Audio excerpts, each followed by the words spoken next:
We have been in school for a little over a month now, and teachers are already over it. Some teachers are already like, I'm done.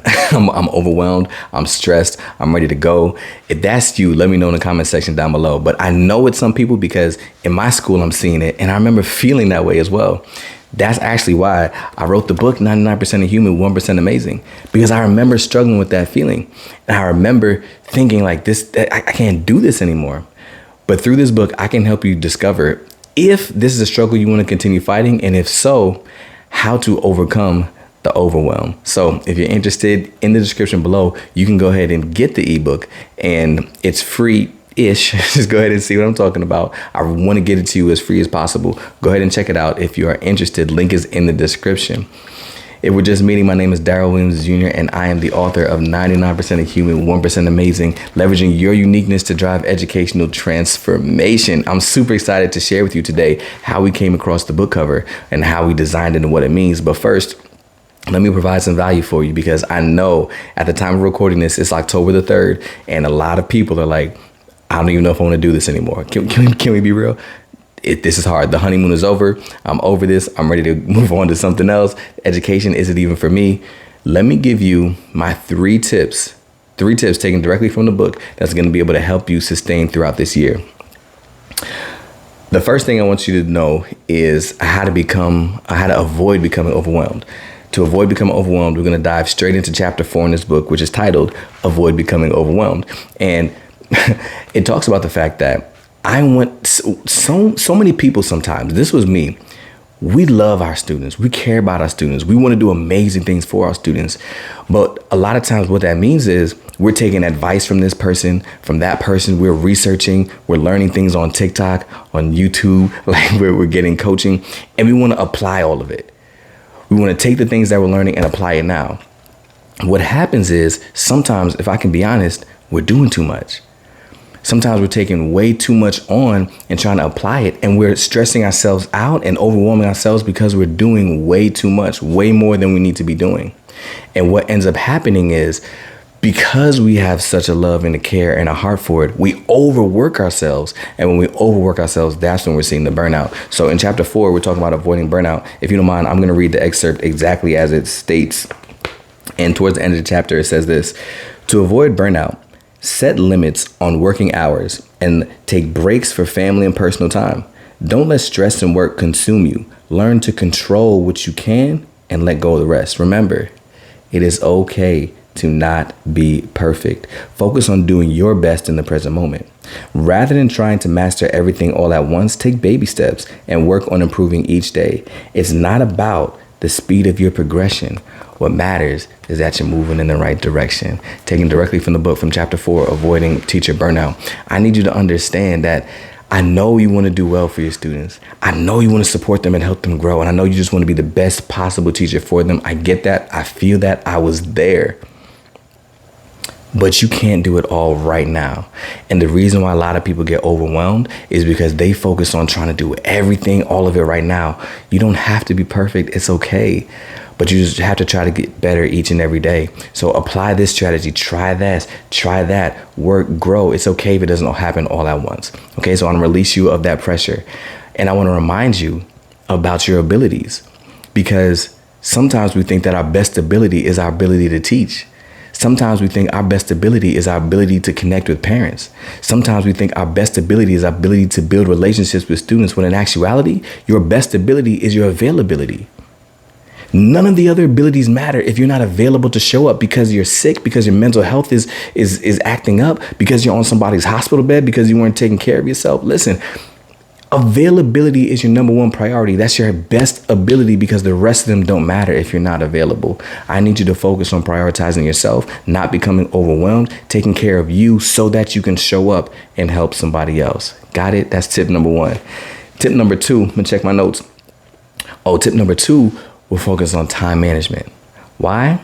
Because I like to say that a budget, when you think about money, a budget is telling your money where to go so you don't wonder where it went. Time and money are similar in that, in order to manage the time that you have at school, it's super important to tell the time what needs to happen. Like, you need to, how should I say this? You need to determine how your time is spent so you don't wonder where it went. Yeah, I'm about to put that in the book. That just came to me. You have to determine how your time is spent so you don't end up wondering where it went. Right? That's what time management is. That's what budgeting is. And we have a certain amount of time. Everybody's time is limited. And what I need you to be able to do is figure out how to maximize the time that you have so that you get the most amount done. And in chapter 17 of the book, chapter 14, it is something I should have had pulled up. But chapter 14 of the book talks all about how to prioritize your time. And what I did was I actually took a matrix. It's called Prioritize Tasks and Achieve More. Chapter 14, Prioritize Tasks and Achieve More. Because if you're familiar with the Eisenhower matrix, it was made popular by the President Dwight Eisenhower. And I'm not going to get too deep into it because I made a whole nother video about it. So I'm going to tag it at the end of this video. I'm going to link it on the screen in this area. But the President Eisenhower, he created this matrix to help you prioritize tasks. And I tweaked it and I call it the Pursuit of Excellence prioritization matrix because I tweaked it to make it more applicable to teachers in my experience. We prioritize tasks, or we should prioritize tasks, or I prioritize tasks based on the importance and the urgency. Importance, I say, those are things, importance as it relates to my vision. Things that are super closely related to my vision and my impact, that's high importance, right? Things that are obviously have a close deadline, those are really urgent. We prioritize tasks of high importance and high urgency. And the reason why that's important is because if we can be honest, be real with me. If we can be honest, what happens sometimes is we do tasks that are easy first. Right? We do tasks that are within reach. We do tasks that are simple to kind of get those out of the way. But what ends up happening sometimes is that now it's towards the end of the week and that deadline is really close and that thing is really important. And now we're stressed because we have to get this thing done really quickly. And now I can't get it done during my planning and I don't want to do it after work because I don't get paid enough to work outside of school hours. I get it, right? But how can we prioritize the hours that we have in the day so that we're focusing on those high priority items so that at the end of the day, we can leave our laptop on the desk and go home. You see what I'm saying? So in this chapter, we talk all about the prioritization matrix, and I help you understand which tasks are of high priority and high urgency. So those are prioritized. Next is high urgency, but a lower priority. And then there's two other quadrants in the box to help you prioritize. Again, there's a video all about it. I'm gonna link that there at the end just for you to see. But the big takeaway here is I need you to understand and learn how to prioritize your time, how to manage your time. Somebody said that if you have more than 3 priorities, you have none. Think about that for a second. Like, everything can't be important. Everything can't be a top priority. If you have more than 3 priorities, you have none. So I need you to focus on your big 3 priorities and focus on making sure that those things take place. And if you prioritize those tasks and get those high important, high urgency tasks done, then it makes your life a whole lot easier because now you're not stressing later on close to the deadline to get those things done. All right, so prioritize tasks so that you can achieve more. That's my tip number 2. Tip number 3, honestly, y'all, tip number 3 is to be yourself. And that, as cliche as it sounds, stick with me. Watch this. Don't tune out. Don't click off the video. Be yourself. Here's why. I experienced this, and I noticed that a lot of people are trying to be just like somebody else. I was trying to be like somebody else. I saw what other teachers were doing to be successful. And I said, if that's what it takes to be successful, let me do that thing as well.